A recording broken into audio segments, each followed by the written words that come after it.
저희가 지난 시간에 흑체 복사 얘기를 했었어요. 잠깐 복습을 해보자면은 흑체 복사 곡선은 두 항으로 이루어져 있어요. 앞항이 C3승의 8파이 유제곱이고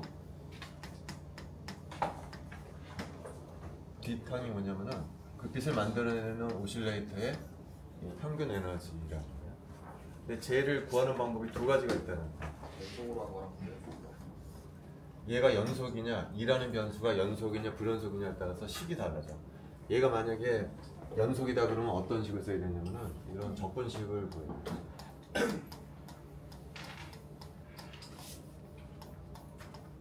얘가 만약에 불연속이다 그러면 서메이션을 해줘요.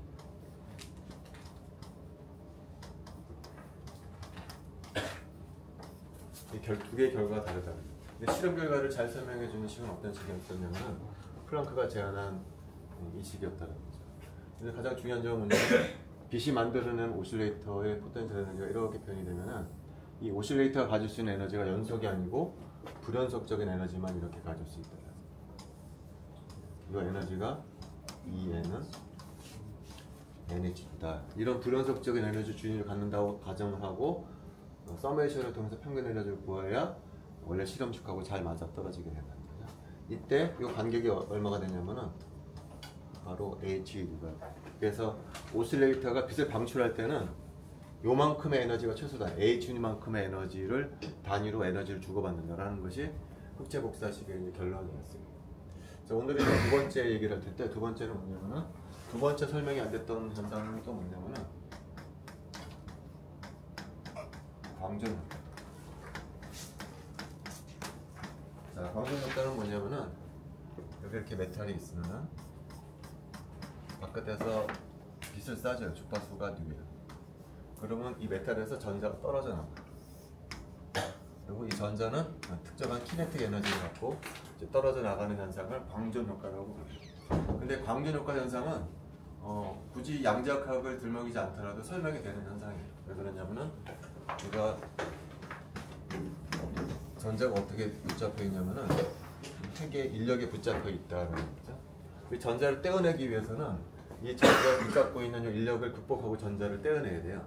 근데 전자에 에너지 공급해줘야 돼요. 그 에너지가 바로 바깥에서 쏴준 빛 에너지가 공급이 돼서 핵의 인력을 극복하고 전자가 떨어져 나간다.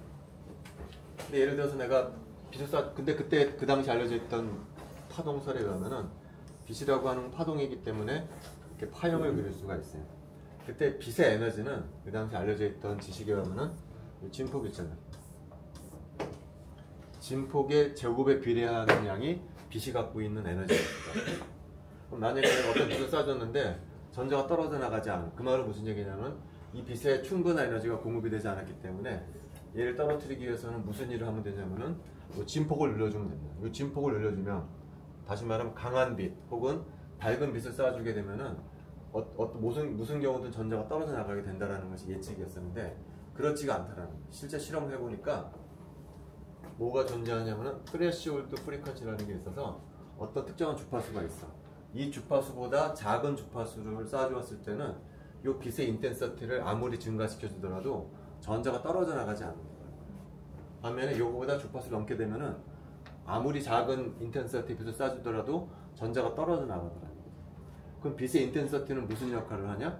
전자가 떨어져 나가는 전자의 개수를 늘려줄 뿐이지 이 전자가 떨어져 나가냐 안 떨어져 나가냐를 결정하지는 않는다. 이게 첫 번째 설명이 되지 않는 현상이죠.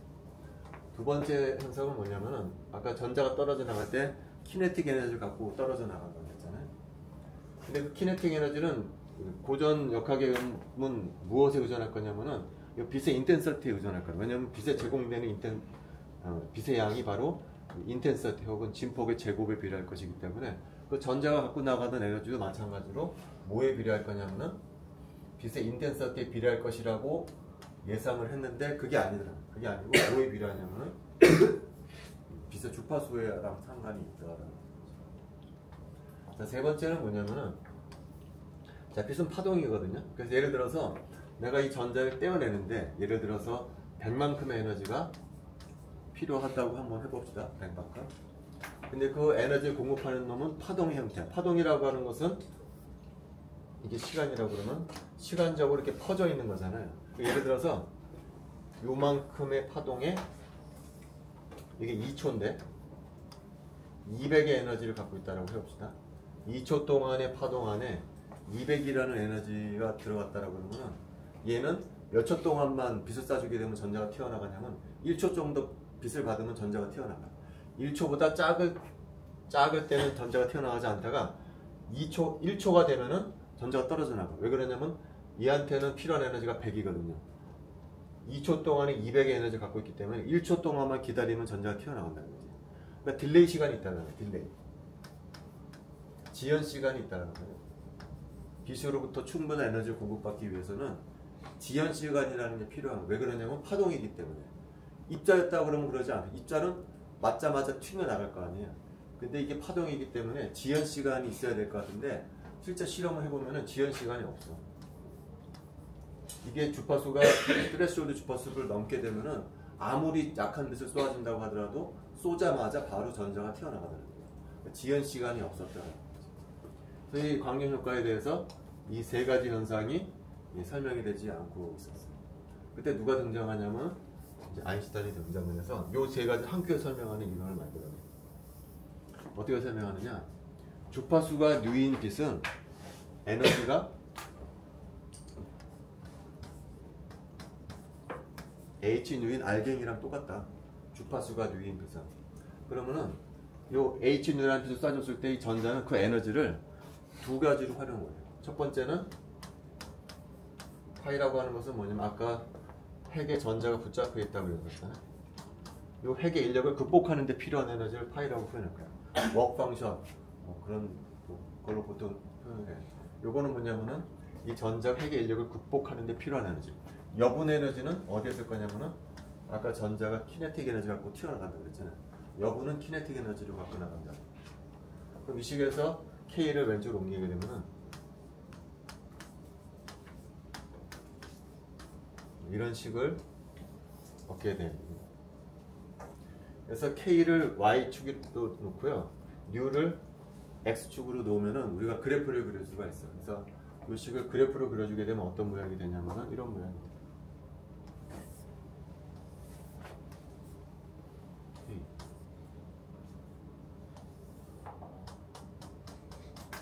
이런 식의 그래프, 이 식을 그려주면 이런 식의 그래프가 그려지고 여기가 직선식인데 이 직선의 기울기가 얼마가 되냐면은 H가 될 거다라고 예측을 해요. 예측. 그리고 후에 실험과학자들이 검증을 한번 해봐. 그 검증한 사람이 누구냐면은 기름방울 실험한 사람 있잖아요. 밀리컨의 기름방울죠. 그 밀리컨이 기름방울 실험하고 나서 이 실험을 해요. 그랬더니 아인슈타인 주장한 거와 마찬가지로 똑같이 직선식이 만들어지더라. 여기 주파수가 뭐에 해당할까요? 바로 첫 번째 얘기했던 스레시홀드 프리퀀시에 해당해요. 요 주파수가 될 때 딱 전자는 키네틱 에너지가 제로가 돼. 쏘아준 에너지하고 얘가 정확히 같을 때, 얘하고 얘가 같을 때. 근데 그거보다 주파수가 작게 되면 어떻게 되죠? 이게 전자가 얘보다 크지 못하기 때문에 전자가 튀어나가지 못한다는 거예요. 그거보다 더 큰 에너지를 줘야 키네틱 에너지를 갖고 튀어나간다는 거예요. 그래서 요 한 가지 과정을 이용해서 세 개 다 한꺼번에 설명이 됩니다. 스레시홀드 주파수가 필요하다. 키네틱 에너지는 주파수에 비례하다. 그 다음에 이게 입자기 때문에 한번 맞으면 그대로 튀어나가기 때문에 지연 시간이 없다라는 것을 이제 한 번에 다 설명을 하게 돼요. 근데 여담이지만은 이게 실험을 한 사람이 밀리컨, 기름방울 실험한 밀리컨이라고 그랬잖아요. 밀리컨이 그 실험을 한 동기가 아인슈타인은 이거 광량자설이라고 부르는데 광량자설이 맞다고 생각을 해서 실험을 한 게 아니에요. 이것은 잘못된 이론이라는 것을 증명하기 위해서 실험을 한 거예요. 원래 의도는. 근데 정확히 실험을 뒷받침해주는 실험 결과가 되어버렸어요. 사실 광량자설을 믿지 않은 사람은 밀리컨뿐만이 아니고 대부분의 과학자들이 이 광량자설을 믿지를 않았어. 아인슈타인만 주장한 것뿐이야. 여러분도 아시다시피 아인슈타인이 노벨상을 탔는데 상대성 이론으로 노벨상을 탄 게 아니죠. 광량자설로 노벨상을 탔거든요. 근데 이것이 제안될 당시에는 그걸 아무도 믿지를 않았어요. 책에 나오는 내용은 아니지만 왜 그럼 아무도 광량자설을 믿지 않았냐? 이게 역사가 좀 깊어. 처음에 빛이라는 현상을 두고서 뉴턴이라는 과학자하고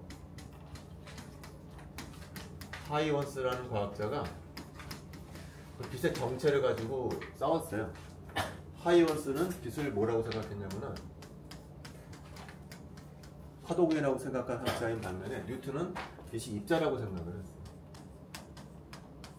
그리고 그 당시 알려져 있던 여러 가지 광학 현상이 있잖아요. 예를 들면 굴절 현상이라는 거.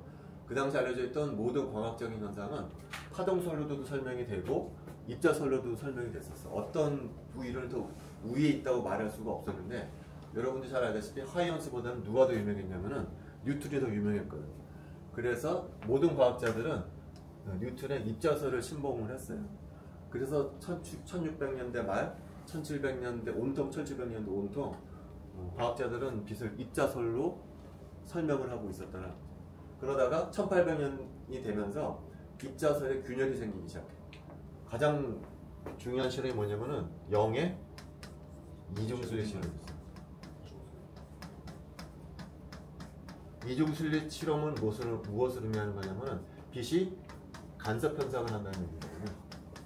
근데 내가 초반에 얘기했지만 간섭 현상은 입자설로는 도저히 설명할 수 없는 현상이에요. 근데 간섭 현상을 발견한 거예요. 이게 1803년인가 아마 그럴 거예요. 그 다음에 또 프레레라는 사람이 또 등장해요. 1820년, 30년에. 그리고 회절 현상을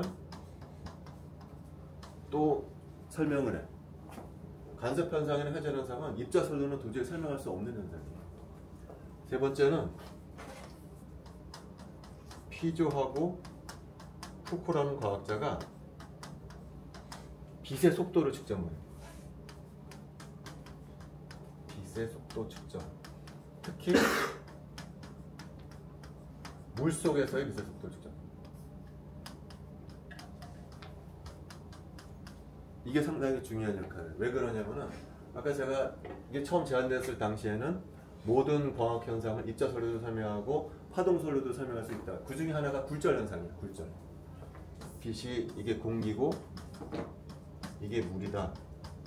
그럼 굴절되는 건 다 알고 있거든요. 이렇게 굴절되는데 이 굴절 현상을 입자설로도 설명하고 파동설로도 설명할 수 있었는데 중요한 차이점이 있었어. 무슨 차이점이 있었냐면은 이 굴절 현상을 파동설로 설명하기 위해서는 과정이 필요했는데 그 과정이 뭐냐면은 물에서의 빛의 속도가 공기에서의 빛의 속도보다 느리다라는 가정을 해야만 이 굴절 현상을 설명할 수가 있었어요. 반면에 뉴턴의 입자설에서는 반대예요. 이렇게 물에서 굴절되는 것을 설명해 주기 위해서는 오히려 물에서의 빛의 속도가 더 빨라야 된다는 가정을 해야만 입자설을 이용을 해서 저 굴절 현상을 설명할 수가 있었다는 거예요. 근데 이 당시에는 빛의 속도를 측정할 수가 없었기 때문에 어떤 이론이 옳은지를 알 수가 없었는데 피조하고 푸코가 1850년인가 그때 물속에서의 빛의 속도를 측정을 해봤더니 공기에서의 빛의 속도보다 느리다는 거예요. 그러니까 3번도 이 입자설에 엄청난 타격을 주게 된 거죠. 그 다음에 1860년이 되면 또 누가 등장하냐면은 맥스웰 볼츠만 디스트리뷰션의 맥스웰이 등장합니다. 맥스웰이 한 일은 뭐냐면은 그 당시 알려져 있던 전기현상하고 자기현상을 통합을 해요. 그래서 4개의 맥스웰 이퀘이션을 만드는데 그 4개의 맥스웰 이퀘이션을 풀게 되면은 뭐를 증명할 수 있냐면은 전자기 형태의 파동이 존재한다는 걸 수학으로 증명할 수 있어요. 수학적으로 풀어가지고서. 그리고 그 전자기파의 속도를 측정을 했더니 그것이 뭐랑 같았었냐면 그 당시 알려져 있던 빛의 속도랑 유사하더라라는 것을 가지고 다시 말하면은 파동이라는 얘기예요. 빛이. 그러다 최종적으로 누가 등장하냐면 허츠가 등장해서요. 최종적으로 허츠를 전자기파를 발생을 시켜 실험적으로 1888년에. 그러니까 여기까지 오게 되니까 이제 더 이상 과학자들이 빛이 입자라고 주장하는 사람은 이제 아무도 없게 됐다. 그러니까 결론은 뭐냐면은 애초부터 빛이 파동이라고 생각했던 것이 아니고 원래는 사람들이 입자라고 생각했었다는 거예요. 굉장히 오랜 동안. 그래서 이것이 아니라는 것을 증명하는데 100년 넘게 걸렸었다는 거예요. 그래서 빛이 비로소 파동이라는 것을 받아들이게 된 지가 1888년이었기 때문에 얼마 되지 않았는데 다시 아인슈타인이 이게 광량자설이라고 주장을 하니까 이걸 사람들이 받아들이기가 힘들었었다는 거예요. 자, 그 다음에 이게 왜 광량자설은 빛이 입자라는 의미라는 거잖아요. 근데 정확히 알아야 돼. 아인슈타인이 광량자설을 주장을 했는데 이 광량자설의 의미가 아인슈타인은 빛은 그러면은 입자라고 주장하면 그건 아니야. 입자라고 주장하려면 간섭 현상을 설명해야 되거든요. 근데 간섭 현상은 절대로 설명할 수 없는 현상이 아니에요. 입자설은. 아인슈타인이 주장한 광량자설은 뭐냐면은 빛은 파동이야. 그런데 간혹 입자처럼 행동할 때가 있다라는 것이지 입자라고 주장한 게 아니에요. 파동처럼 행동할 때도 있지만 입자처럼 행동할 때도 있다라는 것이 광명자설이지 빛이 입자라고 주장하는 것은 아니에요. 근데 마지막으로 이게 왜 입자를 의미하는 거냐? 단지 아인슈타인은 주파수가 누인 빛의 에너지가 h누라고 그냥 한 건데 그것이랑 입자설이랑 무슨 상관이 있냐면요. 광명자설이 나오기 전에는 빛은 파동이거든요. 그래서 그런 파형을 그릴 수가 있어요. 그래서 계속 얘기하지만 그 당시 알려져 있던 지식에 하면은 이 빛의 에너지는 뭐랑 상관이 있냐면은 이 진폭의 진폭이랑 상관이 있어. 빛의 에너지는 진폭의 제곱이랑 상관이 있기 때문에 그 당시 과학자들은 파동이기 때문에 빛의 에너지는 진폭이랑 상관이 있고 따라서 빛의 에너지는 이 진폭이라고 하는 것은 연속이라고 보면 연속적이냐 이무의 작은 값으로 줄일 수가 있기 때문에 빛 에너지도 연속이다. 다시 말하면 무한히 작은 양으로 줄일 수가 있다라고 가죠. 이 식의 의미는 뭐냐면 이게 연속이라는 의미는 뭐냐면 빛의 에너지는 이무의 작은 양까지 줄일 수가 있다는 것이 그 당시 알려져 있던 주장인데 아인슈타인이 주장한 것은 뭐냐? 아인슈타인이 주장한 건 뭐냐면 주파수가 누인 빛의 에너지에 최소량이 존재한다는 거예요. 그것이 바로 H입니다. 이게 최소량이라는 거예요. 주파수가 누인 빛이 가질 수 있는 에너지의 최소량이 있는데 그것이 H입니다. 이거보다 더 작은 에너지를 가질 수가 없다는 거예요. 그리고 빛 에너지는 요곳의 정수배만 가능하다는 거예요. 이것이 흡사 모랑 같은 거죠. 원자량이랑 비슷한 내용이야. 원자량이 의미하는 바는 뭐죠? 어떤 물질이 있으면 그 물질의 양을 계속 줄여나가지만 이거보다 줄일 수는 없다는 거잖아요. 이게 최소량이라는 거죠. 이거보다 더 작은 물질은 없다는 거잖아요. 그리고 물질의 양은 원자량의 정수배만 가능하다는 거랑 똑같은 얘기라는 거죠. 주파수가 누인 빛이 가질 수 있는 에너지의 최소량이 있는데 그것이 H입니다. 그래서 이걸 우리가 광량자설이라고 주장을 하는데 그렇다고 해서 그런 빛이 입자냐라고 주장한 것은 아니다. 파동의 성질도 갖고 있지만 입자의 성질도 갖고 있다라고 주장을 합니다. 자, 여기까지가 이제 광전 효과에 관한 내용이에요. 자, 그 다음에 이제 세 번째가 뭐냐면은 수소 원자 스펙트럼.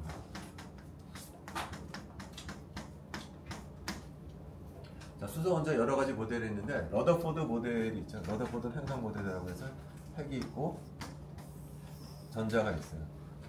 근데 이 모델은 예전에도 얘기했지만 제한되자마자 반발에 부딪혔다고 해서 왜 반발에 부딪혔냐면은 이 전자가 가만히 있을 수는 없거든요.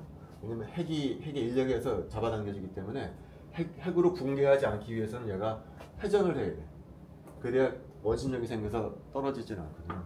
그런데 또 문제가 생겨요. 왜 문제가 생기냐면은 이 전자가 중성 입자가 아니고 전하를 띤 입자예요. 근데 그 당시 알려져 있던 전자기학 지식에 하면은 전하를 띤 입자가 이렇게 가속운동 혹은 회전운동을 하게 되면 바깥으로 빛 에너지를 방출하게 되어 있다는 것을 알려져 있었어. 그러니까 얘는 에너지를 계속 잃어야 돼. 그래서 결과적으로는 에너지를 잃고 핵으로 역시 붕괴가 되는 거예요. 이거 문제라는 거지. 뿐만 아니라 이 전자가 갖고 있는 에너지는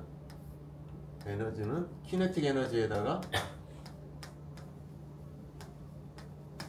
포텐셜 에너지를 더한 양이라는 거예요. 그리고 고전역학적인 지식에 의하면은 이 키네틱 에너지도 연속적인 양이고 포텐셜 에너지도 임의 값을 가질 수 있는 연속적인 값이에요. 따라서 전자 에너지는 연속이라는 거죠. 연속. 그리고 우리가 이미 알고 있듯이 핵 안에는 전자가 있고 빛을 방출하는 것은 빛 에너지를 방출하는 것은 전자라는 것도 알고 있어. 근데 그 전자 에너지가 연속이기 때문에 전자가 방출하는 스펙트럼도 연속 스펙트럼이어야 한다는 거예요. 연속 스펙트럼. 근데 실제 실험해보면 아니라는 거예요. 실제 실험해보면 첫 번째, 두 번째, 세 번째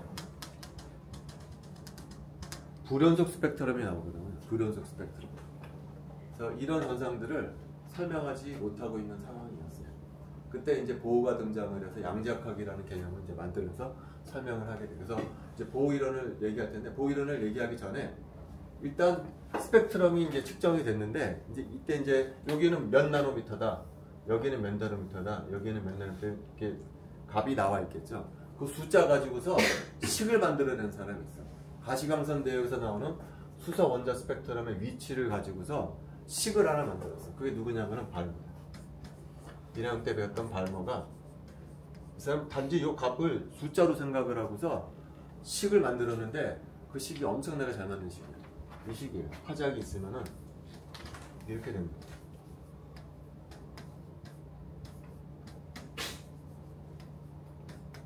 M은 3부터 시작하는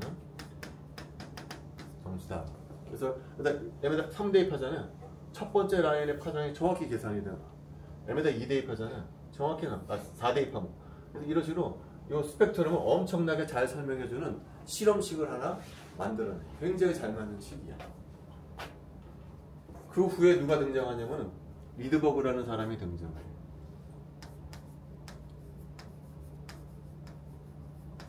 리드버그는 이 식을 살짝 변형을 해요. 어떻게 변형했냐면 얘를 역수를 취해요.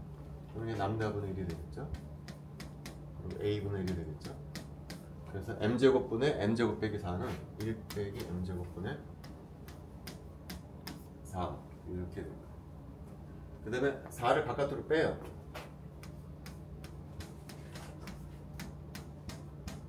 4가 분모로 들어가니까 2의 제곱분의 1 빼기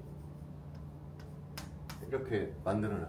자, 이 식은 그냥 수학적으로 독특한 식이에요. 전혀 다를 게 없어. 근데 이제 중요한 과정은 무슨 과정이냐면 얘를 갖다가 2로 하지 않고 그냥 정수 n으로 딱 바꿔버려. n으로. 그래도 수소 원자 스펙트럼을 설명할 수 있다. 그래서 n이 2일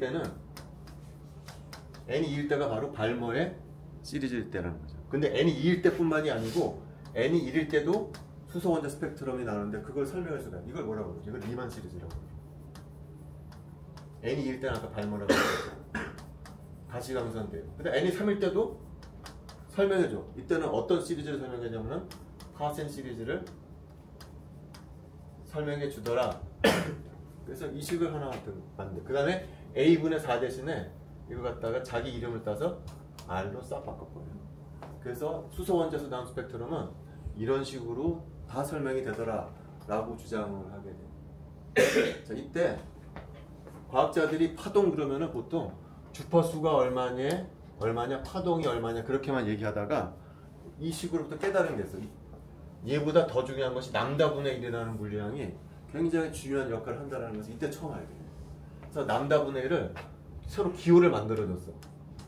주파수에다 햇볕이래요. 햇볕이라고 부르거든요. 이걸 뭐라고 부르냐면 웨이브 넘버라고 부르요.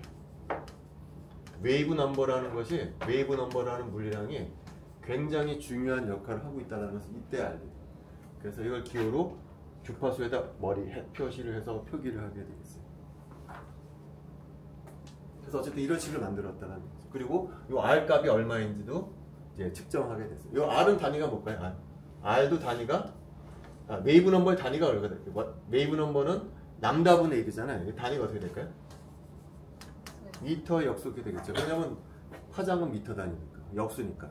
근데 이제 분광학 하는 사람들은 미터의 역수보다는 보통 센티미터의 역수를 즐겨 사용해요. 앞으로 이제 우리가 이제 IR이나 마이크로웨이브 얘기하면서 보통 이제 센티미터 역수의 단위를 사용하게 됩니다. 근데 여기 리드버그 상수도 단위가 센티미터의 역수겠죠. 왜 그러냐면 이게 뭐지? 이건 숫자잖아요. n도 숫자, m도 숫자이기 때문에 얘는 단위가 없어요. 여기 아래 단위는 웨이브 넘버 단위니까 머리에다가 햇표시를 보통 써줘서 표현을 하게 돼요. 자, 그래서 이걸 실험식이라고 불러요. 왜 이런 식이 나와야 되는지 이론적으로 설명한 게 아니죠. 이론적으로 설명한 게 아니고 요 그냥 실험적으로 구한 스펙트럼을 설명하다 보니까 이 식이 등장한 거야. 이거는 왜 이런지는 몰라. 단지 실험적으로 잘 맞는 것일 뿐이야. 이때 사람 이제 보호가 등장을 해서 무슨 일을 했냐면은 얘를 이론적으로 유도를 하게 된 거야. 그래서 이제 남은 시간에는 얘가 어떻게 이론적으로 유도됐는지에 대한 얘기를 하려고 하는데 그 전에 이제 가장 중요한 게 뭐냐면은 방금 얘기했지만 이거는 양자역학이 나오기 훨씬 전에 나온 다시 한번 써보면은 다시 한번 써보면 지금 주장하는 말은 뭐죠? 뉴해 람다분의 1은 R에다가 N에 이렇게 되는 거고 이 식이 중요한 의미를 갖고 있어요. 이 식이 중요한 의미는 뭐냐면 수소 원자에서 나온 스펙트럼이 두 항의 차이로 표현된다는 거예요. 이게 중요한 얘기야. 수소 원자 스펙트럼은 두 항의 차이로 표현된다는 얘기거든요. 이것이 왜 중요하냐? 우리가 아까 얘기했지만 보호의 중요한 과정 중에 하나가 뭐예요? 핵이 있고 전자가 있는데 전자가 어떤 특정 궤도를 돈다는 거잖아요. 곧 얘기하겠지만. 근데 고전역학에 하면 전자가 어떤 궤도를 돌면 궤도를 돌 때 빛이 나온다고 고전역학에서는 주장하거든요. 돌면서. 근데 양자역학에서는 그게 아니죠. 양자역학에서는 어떻죠? 어떤 한 상태에서 다른 한 상태로 점핑할 때 빛이 나온다는 얘기잖아요. 여기서 여기로 점핑할 때. 바로 그것을 표현하고 있는 거나 마찬가지예요. 두 항의 차이에 의해서 빛의 주파수가 결정된다는 것을 보여주는 식이라요. 이 식은 근데 양자역학이 나오기 수십 년 전에 이미 나왔던 식이라는 거예요. 그래서 이제 보어의 얘기를 할 차례인데 이제 보어가 이 식을 이제 유도하려고 하는 거예요. 유도. 어떻게 유도했는지 한번 봅시다. 자, 러더포드가 소위 포스닥 비슷한 것을 러더포드 랩에서 했어요. 러더포드 실험실에서. 근데 러더포드에서 이 얘기를 하고 있는 거야. 계속. 여기 핵이 있고 전자가 있는데 얘가 돈다. 문제가 있다. 그것을 그 실험실에 가서 알고 있었어. 그래서 보고 이 문제를 해결하려고 고민을 했었어. 근데 아무리 생각을 해봐도 이 문제를 해결할 수가 없는 거야. 고전역학적인 체계에서. 그래서 결론은 뭐냐면은 이 문제는 고전역학으로는 도저히 풀 수 없는 거다 라고 생각을 하고 무슨 가정을 했냐면은 수소 원자처럼 미시세계에서는 고전역학이 통하지 않아요. 새로운 역학체계가 필요하다라고 하고 가정을 하게 돼요. 가정. 고전역학적으로는 도저히 설명이 되지 않는 가정을 하는 거야. 왜 그 가정이 맞는지는 묻지 말라고. 첫 번째 가정. 수소 원자는 어떤 특정한 궤도만 돌 수 있다. 특정한 궤도만. 그걸 뭐라고 부르냐면은 스테이셔너리 스테이트라고 불러요. 이거는 고전역학적으로 설명이 안 돼. 왜 어떤 특정한 궤도만 돌아야 되느냐는 고전역학적으로는 절대 설명이 되지 않는 거예요. 그냥 받아들이자는 거다. 어떠한 특정한 궤도만 가능하다. 두 번째. 고전역학에서는 앞서도 얘기했지만 빛이 언제 나오냐면 이 전자의 궤도를 돌 때 나온다라고 주장을 하고 있거든요. 근데 보어는 그게 아니고 빛은 어디서 나오냐면은 한 궤도에서 다른 궤도로 점핑할 때 그 점핑을 뭐라고 부르냐면 퀀텀 점프라고 부르요. 양자도요. 우리나라로 할 때 빛이 나온다는 한 상태에서 이 돌 때도 빛이 나오는 것이 아니고 한 상태에서 다른 상태로 점핑할 때 빛이 나온다는 거예요. 그럼 그때 빛은 어떻게 나오느냐? 그래서 빛이 암수될 거예요. 주파수 어떻게 하냐? 이 아인슈타인 릴레이션을 쓰겠다는 거예요. 델타 E는 Hnu 이 식을 쓰겠다는 거예요. 여기서 델타 E는 뭐냐면은 한 스테이트에서 다른 스테이트, 요 상태와 요 상태의 에너지 차가를 이용을 하게 되면 아인슈타인 릴레이션을 이용해서 주파수를 구할 수가 있다라고 주장합니다. 마지막으로 네 번째 가정은 뭐냐면요. 우리가 스테이셔너리 스테이트라는 게 있잖아요. 어떤 특정한 궤도만 돈다고 그랬잖아요. 그 특정한 궤도는 어떻게 구할 거냐는 거예요. 어떻게 구할 거냐. 어떤 특징이 있는 궤도냐는 거죠. 그때 보어는 뭐라고 주장했냐면은 자, 전자가 회전하고 있잖아요. 회전하고 있으면은 물리에서는 회전하고 있는 입자는 뭐를 정의할 수가 있냐면은 가군동량이라는 걸 정의할 수가 있어요. 물리책에 찾아보면. 가군동량은 어떻게 정의가 되냐면은 M이 VR로 전개. M이는 전자의 질량. 이게 회전하고 있으면 속도가 있겠죠. 속력이. V라는 속력을 갖고 있어요. 속력. R은 뭐냐면은 궤도 반경을 이용해서 가군동량을 고전 물리학에서 정의할 수가 있어요. 이건 고전 역학이야. 근데 보어가 주장하는 것은 뭐냐면은 이 가군동량이 아무 값이나 못 갖는다는 거예요. 아무 값이나 못 갖고 어떤 수에 그 어떤 수가 H바에 정수배만 가능하다고 주장을 했어요. 고전 역학으로는 설명이 안 돼요. 고전 역학이 하면 그냥 이무의 가군동량을 가질 수 있지 왜 H바의 정수배만 가능한 건 설명이 안 돼. 하지만 이거 받아들이잖아요. 여기서 H바가 자주 등장하는데 양자역학에서는 H바는 플랑크 상수를 2파이로 나눠준 것을 우리가 H바라고 부르고 그 값의 정수배만 가능하다. 이때 N은 아무 값이나 가능한 것이 아니에요. 정수값만 가요. 정수만 가능하다. 이것이 결과적으로 무슨 역할을 하냐면은 양자역학에서 자주 등장하는 양자수의 역할을 합니다. 이것이 아무 값이나 되지 않고 정수만 가능하다라고 하는 가정을 네 가지 가정을 하게 돼. 그래서 이 네 가지 가정을 이용해서 앞서 보여줬던 발머식을 유도를 하려고 해요. 지금부터. 자, 근데 유도하기 전에 뭐부터 얘기하겠는데 지금 책에 나와 있기 때문에 내가 유도를 하긴 할 거거든요. 근데 그 유도 과정은 별로 중요하지가 않고 출제되지도 않아. 책에 있으니까 한번 풀어볼 필요는 있지만 그 유도 과정을 다 외울 필요는 없어요. 그럼 뭐가 중요하냐? 이게 중요한 이게. 이 과정을 하는 게 중요한 것이지 이 과정으로부터 발모식을 유도하는 것은 그거는 심하게 말하면 개나 소나 다 하는 거야. 이걸 아무나 못하는 거야. 이거를. 이 과정을 아무나 못하는 것이지 이 과정으로부터 식을 유도하는 것은 사실 중요한 게 아니에요. 그래서 여러분 다른 건 몰라도 이 과정이 뭐냐 이걸 여러분들은 알고 있어요. 그것이 훨씬 중요한 거예요. 지금부터 할 얘기는 그냥 그런 연이라고 봐도 될 것 같아요. 그래서 어떻게 유도했는가 한번 보도록 할게요. 어떻게 유도했나? 핵이 있고 전자가 있고 R만큼 회전하고 있어요. 에너지는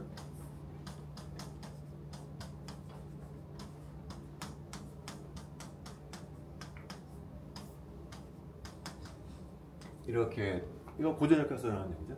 그 다음에 얘가 돌고 있잖아요. 돌고 있으면은 구심력하고 원심력하고 핵의 인력하고 같아야 돼. 이것도 고전역학에서 나오는 거야.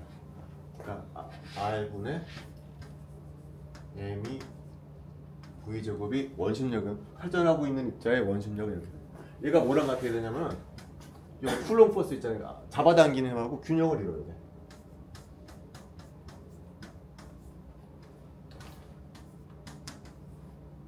이거 잡아당기는 힘. 뺑뺑이 돌면서 멀리 벗어나려고 하는 힘이 균형을 이루고 있어야 한다라는 거예요. 자, 이 두 개씩은 고전역학이지 양자역학은 아니에요. 자, 그럼 여기서 이 식에서 여기 R을 하나 지워버리고요. 여기도 R 하나 지워버릴 수가 있겠죠. 그럼 이 식을 얻을 수가 있어요. 그죠? 자, 근데 여기 M이 V제곱 있네. 여기도 M V제곱 있네. 여기하고 여기다 대입해야죠. 2분의 1에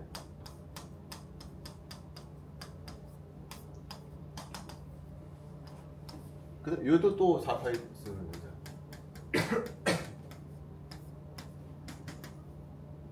이렇게 될 거라는 거죠. 요거 빼기 요거가 전자의 에너지라는 거예요. 자, 근데 이거 보니까 얘 똑같죠? 얘하고 얘가 같아요. 그래서 얘로부터 무엇을 유도할 수가 있냐면은 요 앞부분을 뭐라고 부르냐면 키네틱 에너지라고 부르고 뒷부분을 포텐셜 에너지라고 부르거든요. 근데 이 식을 딱 보면은 키네틱 에너지하고 포텐셜 에너지가 관계식을 유지하고 있어요. 무슨 관계식이냐면은 키네틱 에너지에다가 2배 하는 것이 포텐셜 에너지에다 마이너스 곱하면 같아요. 이 앞부분이 키네틱 에너지고 뒷부분이 포텐셜 에너지거든요. 그걸 보면은 키네틱 여기다 2배 해주는 다음에 마이너스 곱해주게 되면 얘가 나와. 키네틱 에너지하고 포텐셜 에너지가 이런 관계식을 만족하는 걸 알 수가 있어요. 이거를 비리얼 이퀘이션이라고 해요. 여러분들이 지금 8판 옥스토비 책을 배우고 있잖아요. 7판 옥스토비 책에서는 이 비리얼 이퀘이션에 대한 설명이 나오는데 무슨 이유인지 모르겠는데 빠졌어요. 그래서 뭐 출제하고 그러지는 않겠지만 그냥 상식적으로 알아두면 좋을 것 같아요. 키네틱 에너지와 포텐셜 에너지의 관계식이 이렇다라는 것이 예전 버전에는 나와 있었어요. 그냥 참고를 알아두면 좋을 것 같아요. 이게 중요한 것은 아니고 그래서 내가 이제 요 식을 합치려고 그래요. 두 식 합치면 어떻게 될까요? 빼기 8 파이 입술은 제로 R분의 G 제곱 이 바로 에너지다. 이 결론이 이거라는 거죠. 이제 전자 키네틱 에너지는 따라서 뭐만 알면 되는 거죠. 뭐만? R만 알면 되는 거죠. R만 알았으면 그 R을 딱 대입해주게 되면 우리가 수소 원자의 에너지를 이제 구할 수가 있을 거예요. 자, 이제 그러면 이제 R을 어떻게 구할 거냐? 여기서 아까 보호의 과정이 등장해요. 보호의 과정은 뭐냐면은 아까 돌고 있기 때문에 가군동량이라는 게 있는데 물리체를 찾으면 가군동량이 어떻게 되냐면 MEVR이라고 부르는 거예요. 근데 이것이 뭐라 아무 값이나 못 가는다고 했죠? H바의 정수배만 가능하다. 그래서 N은 아무 값이나 되는 것이 아니고 정수다라는 것이 중요해요. 그래서 V를 구할 수가 있네.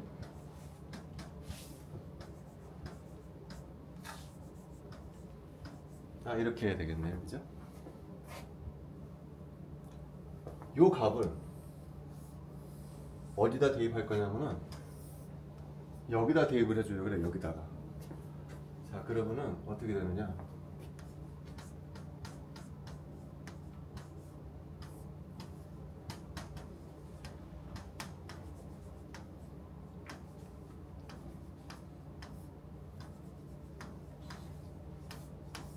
이런 식을 얻게 되네.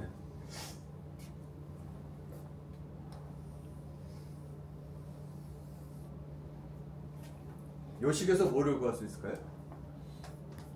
R을 구할 수 있어요. 나머지 것들은 다 아는 것들이잖아요. 뭐 정수, 전자 질량, 전해량이니까 요 식으로부터 뭐를 유도해낼 수가 있냐면은 R을 구해낼 수가 있을 거라는 거죠. R. 그래서 그 R을 어디다 집어넣을까요? 여기다 집어넣을 거라는 거예요. 그러면 에너지를 구할 수가 있을 거예요. 그래서 요 식으로부터 R을 구하려고 그래. 그래서 R을 구하면 나도 이제 기억을 못 하거든. 찾아봐야 돼. R이 얼마가 되냐면요. 그래서 R을 구해보면은, 얘로부터 R을 구해보면은,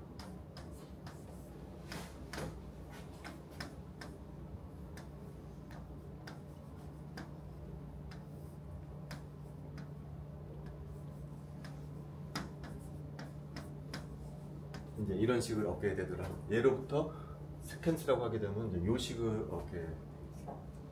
다 아는 것들이죠. 입술련 제로, H 상수 이런 것들이잖아요.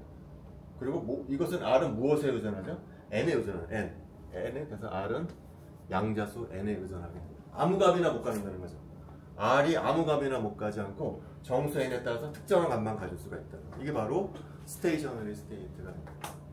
자, 근데 이 앞부분이죠.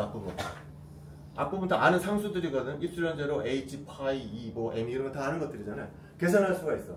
계산하게 되면 이게 얼마가 나오냐면은 0.519 177 농수들합니다. 이걸 뭐라고 부르냐면은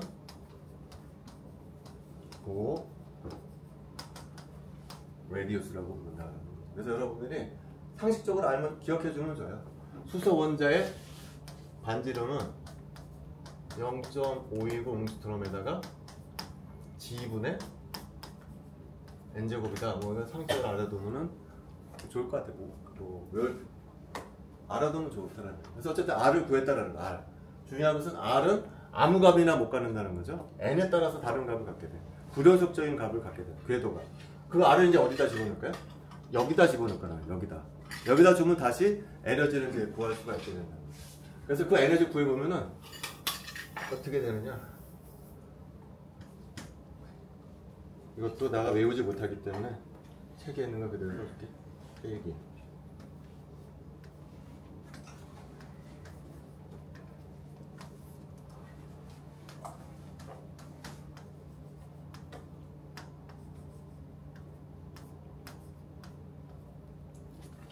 이런 식을 얻게 되더라.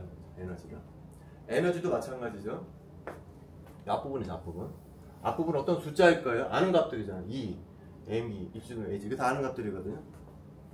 구체적으로 써보자면 이게 얼마냐면 2.18 곱하기 10의 마이너스 18성 줄여 계산을 해보겠다. 그리고 N제곱분의 G제곱에 비례하더라라는 얘기입니다. 이것이 결론이라는 거예요. 그리고 얘를 일렉트론 볼트 단위로 바꾸잖아요. 얘가 얼마가 나오냐면 여러분들이 잘 아는 숫자예요. 13.6 일렉트론 볼트 이렇게 된다는 거죠. 그래서 아까랑 비슷하게요. 에너지도 이렇게 배워두면 좋아요. 에너지는 13.6 일렉트론 볼트 N제곱분의 G제곱이다 라고 외워두면 좋아. 선생님, 어? 그 아까 R 구하는 식에서 그 분자에 4파이가 들어가야 되나? 분자에 파이만. 잠깐만. 네, 그러니까 여기 R이 지금 내가 이렇게 썼잖아요. 파이의 2제곱에 M2의 입술제곱에 H제곱에 G분의 N제곱에 여기 뭐가 들어가 있나요? 그 옆에 저 왼쪽으로 잠깐만 넘겨줄 수 있어요? 지금 저 아래에 있는 저 네모 치신 식으로부터 이거하신 거예요? 요거요? 네. 여기서부터 해. 여기서부터 R을 구하면 돼. 그러면은 분자의 4파이가 플랑크 선수가 그 H 요 H바가 나가면서 H를 2파이로 나눠준 거거든요. 그게 4파이 제곱이 6. 책에서 한 거기 때문에 맞을 거예요. 그래서 이렇게 외워두면 편해요. 이런 식으로. 수소 원자의 에너지는 13.6 일렉트론 볼트 N. 이게 13.6 일렉트론 볼트가 뭐죠? 이거는 수소 원자 이온화 에너지랑 같다는 거죠. 그래서 N제곱분의 G제곱으로 표현이 되더라 하는 거예요. 자, 근데 에너지 구하는 게 지금 우리가 이걸 에너지를 구하려고 하는 게 아니거든요. 에너지를 구하려고 하는 것이 아니고 우리가 뭘 알고 싶은 거였었죠. 알고 싶은 것은 원래 뭐였었냐면은 발머식을 유도하려고 했어요. 무슨 얘기냐면은 얘가 G가 있고 궤도가 있어. 그래서 이 궤도에서 이쪽으로 떨어지는 빛의 주파수를 직접 계산하려고 이 짓을 했던 거잖아요. 이제 그것을 증명해 주려고 그래요. 요것을 이용을 해서 요게 바로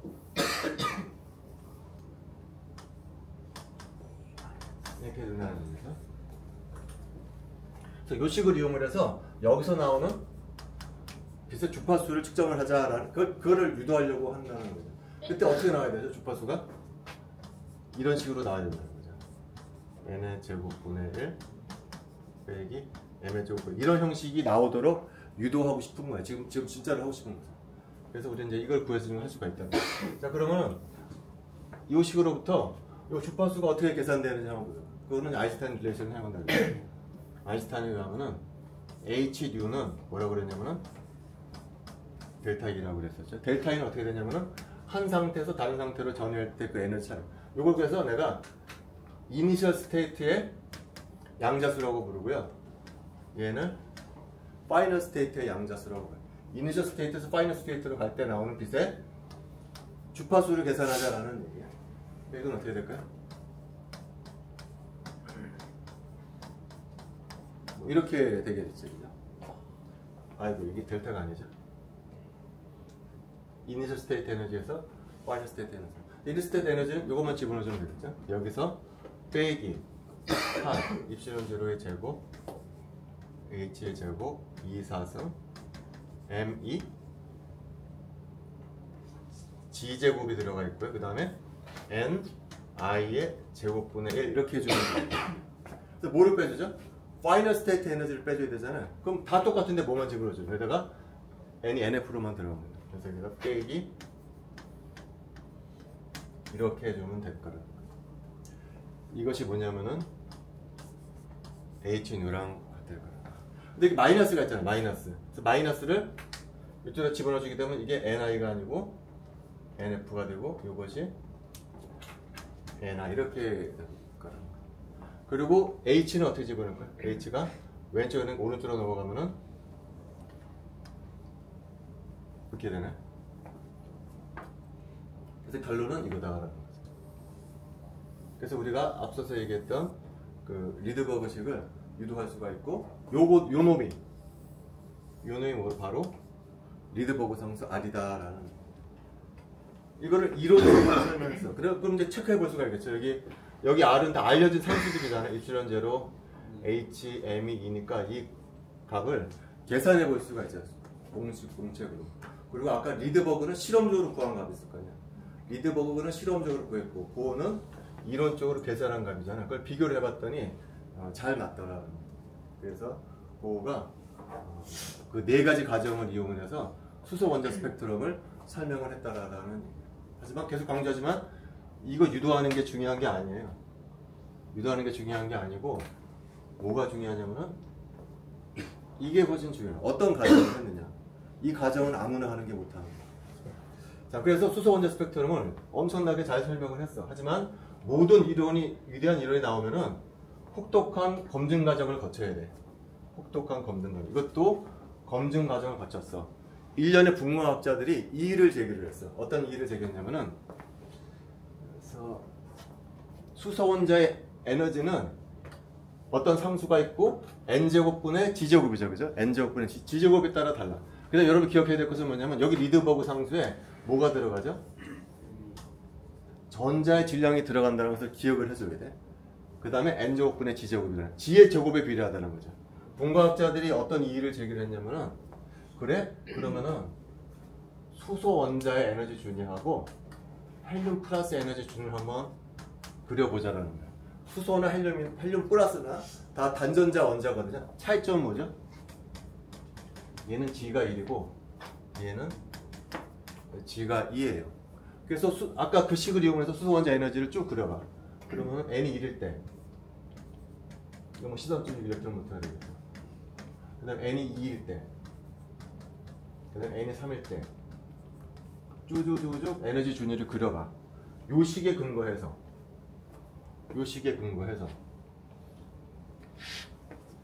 n이 무한대로 가면 어떻게 되나? n이 무한대로 가면 이건 0이 되겠죠, 그죠? 그래서 n이 무한대로 가게 되면은 0이 되겠죠. n이 무한대로. 자, 여기다가는 헬륨 플러스 에너지를 계산하려고 그랬거든. 근데 아까 뭐라 그랬어요? 다 똑같은데 G만 다른데 에너지가 뭐에 비례하죠? G의 제곱에 비례. 4배 더 큰 거지, 4배. 그래서 첫 번째 에너지는 여기에요. 이게 막 54.4 일렉트론. n이 2일 때는 여기가 될 것이야. n이 3일 때는 이렇게 될 거야. 쭉쭉쭉쭉 갈 거야. 얘도 n이 무한대로 가면 0으로 갈 거다라는 거죠. 보호의 이론에 의하면 에너지 준위가 이렇게 돼. 그 다음에 이제 비교를 해. 뭘 비교하냐면 여기에서 여기로 떨어지는 트랜지션이 헬륨에서는 여기서 여기로 떨어지는 거죠. 수소에서는 여기서 여기로 떨어지는 트랜지션이 여기서는 여기로 떨어지는 거죠. 그 다음에 비교를 해봐. 뭐랑 비교하냐면 요 라인의 주파수하고 요 라인의 주파수의 비율을 비교를 해요. 여기의 주파수하고 여기의 주파수를 비교를 해봐. 그러면 정확히 몇 대 몇이 돼야 되냐면은 1대 4가 돼야 된다는 거죠. 왜냐면 다 똑같은데 뭐만 다른 거야? G제곱만 다른 거잖아요. G제곱만. 그러니까 다시 말하면은 수소 원자의 핵전하고 헬륨 플러스 핵전하의 제곱에 비례할 거라는 거죠. 얘하고 얘의 비율은 얼마가 돼야 돼? 4가 돼야 된다는 거예요. 4가. 그래서 붕어학 하는 사람들 실험을 해봤어. 그랬더니 4하고 비슷한데 결코 4는 아니었었다는 거야. 4.0016이었어. 아무리 실험을 해봐도 얘가 지워지지가 않아. 소수 셋째짜리, 넷째짜리부터 맞지가 않다라는 얘기야. 수소 보호 이론에 하면 정확히 4가 돼야 되는데 뒷자 수가 맞지가 않다는 거야. 그러고서 왜 안 맞는지 한번 설명을 해보라고 했어, 보호한테. 그러니까 보호가 자기 이론을 다시 재검토한 다음에 요게 맞다. 내가 자기가 약간 실수를 했다고 그랬어. 이게 어떻게 나가느냐?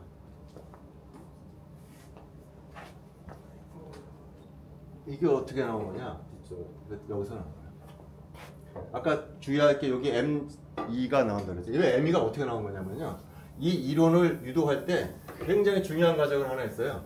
어떤 과정이 뭐냐면은 가구 용량이 MEV인데 여기 H바의 정수배라고 그랬었잖아요. 하나만 얘기해줘. 이 과정은 뭐냐면 핵이 있고 전자가 있으면은 전자만 돈다라는 가정을 했을 때 이게 M인데 실제는 어떻죠? 여기에 어딘가 무게중심이 있겠죠. 무게중심이 있어서 얘가 핵 주위를 도는 것이 아니라 무게중심을 도는 거야. 그래서 핵도 가만히 있는 것이 아니고 무게중심을 도는 거야. 이게 틀렸다는 거지. 그래서 다시 얘도 돌고 얘도 돈다라고 가정하게 되면 얘가 M이가 아니고 환산 질량을 집어넣어줘야 한다는 걸 알게 됐어요. 그래서 여기다가 M이가 아니고 환산 질량을 집어넣어줘야 한다라고 이제 설명을 하게 됐어요. 그 내용은 다음 시간에 설명할게요.